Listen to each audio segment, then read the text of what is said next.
Welcome back to another in our series of interviews with a really exciting group of participants and contributors to what we hope will be an equally exciting conference roundtable, Coronavirus and International Affairs, which will be held on Friday, the 17th of April from 9:30 to 12:30. Registration is free but mandatory, and I hope to see you there. We've had a number of really exciting interviews looking very briefly in an introductory way in the situation from Italy to Cuba, the differences in the perception of the crisis from Wuhan and from the US Midwest, and generally in the way in which the semiotics of the crisis has begun to affect the way in which people globally see it. And it's in that latter context that I'm very excited about today's interview.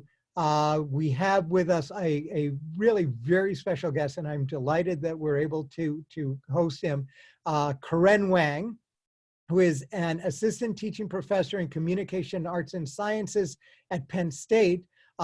He is a PhD from Penn State, received it in 2018, as well as, and this is how I got to know him, as former student of mine at the School of International Affairs, where he received his master's degree in 2013. He studies rhetorical theory, political communication, and the history of ideas that shape globalization and its discontents. His research and teaching interests have produced already, even at the very beginning of his career, an exceptional first book, which I like very much, and I recommend to you all.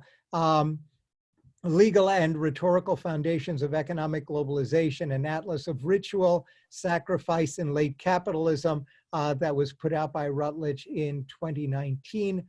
And without further ado, I want to welcome Professor Wang. And I want to start off, because you do work in this area, I want to start off, I was wondering if you can talk to us a little bit about the differences between the US and China in terms of their response to the pandemic. Yeah, thank you, Professor Barker, and it's very exciting to having me on this very interesting academic forum that we are having. So since we have limited time, I will just mostly focus my own answers on what I consider to be extremely consequential and yet underexposed dimensions when comparing responses between US and China.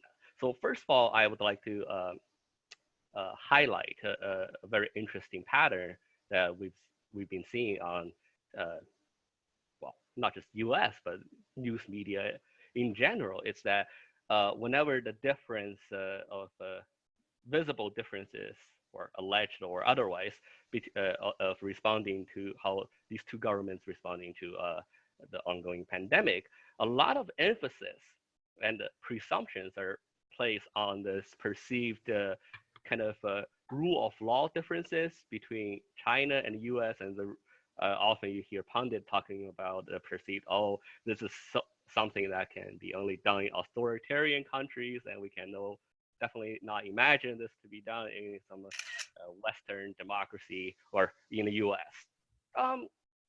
So first of all, if you look at the material, let's just say reality on the ground is that, right, a lot of these, let's just say travel restrictions and locking down cities, when they first happened in China, it was framed as, oh, something that can be only done in authoritarianism. But obviously, as the pandemic unfolds, it quickly becomes evident that during the kind of crisis, this kind of crisis, a lot of, let's just say, what we take granted as norms, institutional norms are suspended or amended somewhat. And this does not matter if you're in China or the US. But in terms of the substantive difference, right, between Chinese response and US response that's underexposed and yet extremely important, it's what I consider to be the role of SARS back in 2003 played.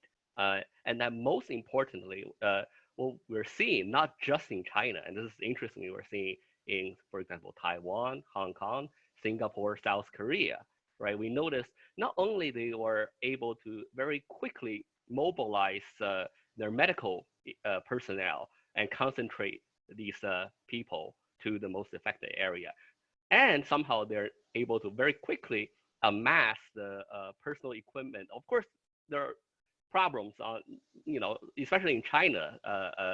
They witnessed a few weeks of shortage supply, but nonetheless, the amassing of the kind of strategically reserves of ventilators and PPEs in these countries, especially China, was much more seemingly efficient. And moreover, it seems that once the lockdown is officially announced, the time between the lockdown and then the rest of the country following the suit is much shorter in China, and people do seem on the ground to be very, very quickly picking up the social distance order in China as compared to this gradual and approach, both in terms of the on the government side and in terms of folks on the ground in adhering to these new guidelines here in the U.S.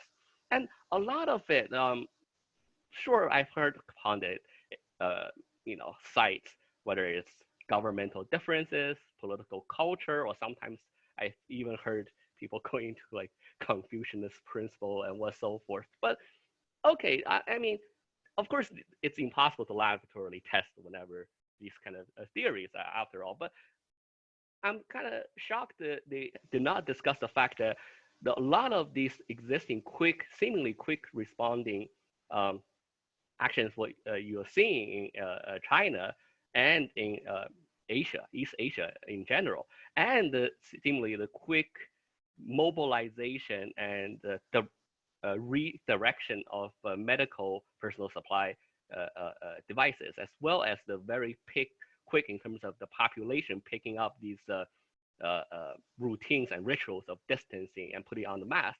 And that's largely a legacy of the SARS pandemic, which hit China very hard. So it's Hong Kong, Korea, Taiwan, Singapore, right? Notice all these countries are hit by SARS. They were the kind of quite noteworthy in terms of their quickness and effectiveness of response in this pandemic, right? And including the strategic stockpiles in China they accumulate too, and the system of which they quickly convert, for example, military, medical personnel, and other medical personnel from the rest of the country into Wuhan. These are continuation of the system institutions that's established, emergency response institution established during the SARS pandemic. And that is lacking in the West. I mean, Canada, I think, had some exposure, but in the US and much of the Western Europe, it was a tabula rasa, all right? So a lot of the difference, I think, right, it's this difference between just recently in the back in 2013 having a very similar type of response to a very similar type of virus in East Asia versus here, the last major pandemic is really the Spanish flu here in the US. So that, I think, has more explanatory force than any kind of superficial claims of government or democracy versus authoritarianism. That just, right, kind of framing the problem based on a lot of, I think, pre-existing biases people have rather than looking at the material reality on the ground. Right. I'm curious, though, you raise an interesting point. If your argument is fairly compelling, but it's curious that despite that, this argument tends to be marginalized in the discourse that one hears, certainly among the social media chattering classes and the intelligentsia. I know it's probably premature, but I'm moved to ask, might you be able to offer us a reason why this is so, why the narrative has really shifted from what you would normally have expected, which is a historical cultural argument, to the universe of arguments that have been made, especially by the social media chattering classes and the intelligentsia. Thank you. Yes, you're absolutely right in this observation, and in part, so much uh, focus or noise that's out there that's focused on right things like uh, political contestation and power contestation between U.S. and China in this pandemic, and the narratives that are driving these. It's I think in some way shaped by not what the so much of the fear of even the virus itself, but the fear of what is the potentialities that is coming after this whole pandemic ends. Or a matter of fact, this is hardly just unique to China, Europe. If you turn on say DW News, right, that very excellent German news source, uh, when they covered pandemic, right, you notice they devote almost like 1/3 of their nightly news coverage on how China and Russia is using this pandemic to gain the influence in Europe and how this might actually undermine Europe's unity and so on and so forth. Um, and certainly if you look at coverage in China too, right? That's uh, there's a lot of let's just say seeming like the political uncertainty, if it's not greater, right? And certainly, in some degrees, almost you feel like it displaces the immediate public health safety concerns surrounding this. So this is, I think, in part why, right, the SARS, the important role of SARS played in explaining why certain countries were more prepared than others become largely sidelined is because that's precisely bizarrely not very political, right? Though despite very materially relevant dimension in this pandemic, and yet from the very beginning, this pandemic extremely politicized. I would argue, interestingly, um, yes, in the U.S., it's very early on was very politicized, right? In part because the presidential discourse that and the kind of outrage economy that U.S. media has been running on since, especially since the election of Trump. Um, so that's in part helped to frame this in a political way, even in the very early stages of the pandemic here in the U.S. In China, though, what we're seeing is that in early stages, both vernacular, meaning you visit forums and WeChat groups, and formal or big media outlet, whether it's directly operated by the state or not. Um, at early stages of this whole thing, their narrative is largely, yeah, indeed focused on the safety, uh, public health safety component of it. The later on, if there's any kind of political dimension to it, it's mostly focused on this right contention between local and national central government, how the local right alleged incompetencies of Wuhan's government, right, somehow threatens the both the central government, but it require the central government to come and clean the mess up, right? That's a very old narrative paradigm in Chinese internal political discourse. And very little is paid to kind of this linking this pandemic, global pandemic, into the discourse of global power relations. But now, if we look at Chinese media or even US media or even European right media, we're seeing this interesting convergence of now, in terms of the narratives, at least in the formal discursive sphere, meaning the mainstream outlets, media, or even government spokesperson, it's increasingly politicized, right? And China is now it's very busy responding to not only to the internal, let's just say, economic crisis is brewing, but right, Taiwan has been seizing upon this pandemic to do a lot of interesting things, so to speak, and then China is trying to figure out a response, but the formal one is still extremely rigid, let's just say, in terms of their responses. And then adding to this unfortunate chain of series is that, right, what I'm seeing is that towards the later stages, by later, we are speaking, right, in mid-April. So by later, from this time frame I'm referring to, from mid-March or so until present day, we start seeing a lot of unfortunate uh, behavior, let's just say in the formal discursive domain, meaning official and mainstream media. In both US and China, it starts converging. Both sides start to openly espouse various kinds of conspiracy theory, right? You have the in the U.S.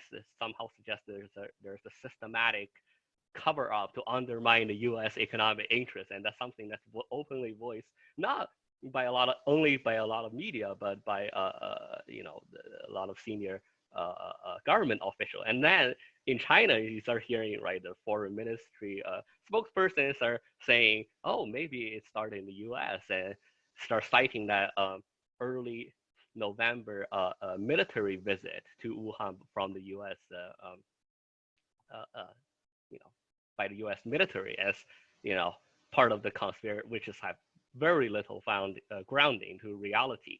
Well, And let me yes, ask a little bit yes, about that, because that's mm-hmm, actually very interesting. And here's where it gets complicated a little bit. mm-hmm, So the Chinese, and this goes, I'm going to ask you maybe as we end this to talk about origin stories and the mm, discursive effect of origin stories. But here you've got an interesting convergence itself, which both shows the power of globalization and its difficulty when you have a pandemic like this. So the Chinese have started talking about how the virus may have an American origin traced to the visit of militaries or other officials to the laboratory in Wuhan.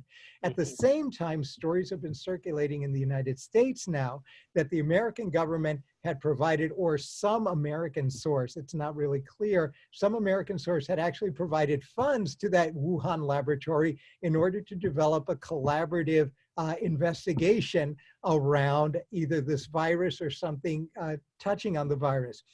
So in a sense, at this point, if you put the two stories together, you've got the Chinese saying, well, it's your fault, US, but at the same time, it's clear that if it is, it's a collaborative fault because it was the Chinese who then accepted money. At the same time, the Americans will find it hard to say, well, it's Chinese origin, because in fact, they might be deemed to have funded some of this. So in this context, I was wondering if you can talk about, and maybe we can end on this, to talk about, it's messy, but it appears to be incredibly important, these origin stories, in the way in which both China and the US approach the discursive nature of the pandemic and the way in which it affects their international relations. mm-hmm.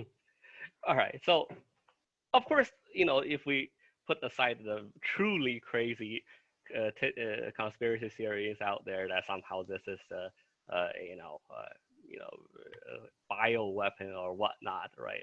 So even if there is accidental, say, you know, leak, which I highly doubt, right? That's the case, right? But here it's a thought experiment. Even if, right, that doesn't really change the pressing difficulties that we're dealing with, and that doesn't also change the fact that scientifically speaking, these type of outbreaks are just long overdue and are bound to happen from time to time, right? But the key element to that is really comes down to it's the interesting position both the Chinese central authority as well as in this time American government is find themselves in, is that they find themselves in a place where they have both sides of authority have very low appetite for let's just say public blame.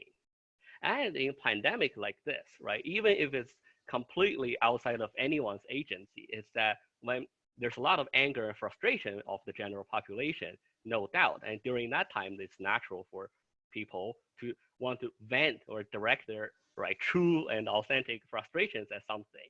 And so both sides were uh, uh, unfortunately starting to scrambling, what I see, for easy target in hope to direct that frustration in a safe way, but it's done in a way that it's creates more chaos actually than, let's just say, really protects the, let's just say, the authority on both ends. And interestingly, this is something I've observed even more bizarre, is that in the vernacular discursive sphere, if you read on Reddit, right, in the US and news discussion forums, and in China, you read from their counterparts, right, the WeChats and various major forums of people, how on the vernacular end people are discussing it. First of all, it's that, yeah, people are angry, and they are both quite angry regardless of whether they embrace conspiracy theory or not, right? They're uniformly angry at their own government authority. And that includes people that thinks, even the really far out thinks that's some kind of bioweapon that's deployed by some nefarious shadow organization. Nonetheless, they're still angry at their government. So that does not make them not angry at their own government, number one. Number two is that you see a fragmentation, which is a continuation of a pattern of the vernacular sphere with the formal sphere, meaning that I've seen both the US and in China, the official or mainstream media are increasingly less capable of actually leading public talking points. So the vernacular discussion is quite not only disjointed from the formal discursive sphere, but they're openly hostile and skeptical of those mainstream media or government narratives. And that's something that's very consistent, ironically, in both China and in the US. All right. Amazing. Well, I hope that this has whet your appetite, viewers, to what we can expect at the conference. This is just fascinating stuff. And I wish we had more time to talk more about it. Maybe we can get Professor Wang to come join us again for another interview, or we'll certainly explore these issues at the conference itself. Professor Wang, thank you so much for being with us. We really appreciate you taking the time to join us, and we will see you again on Friday. Thank you, Professor Backer. Yeah, nice to talk to you. All right.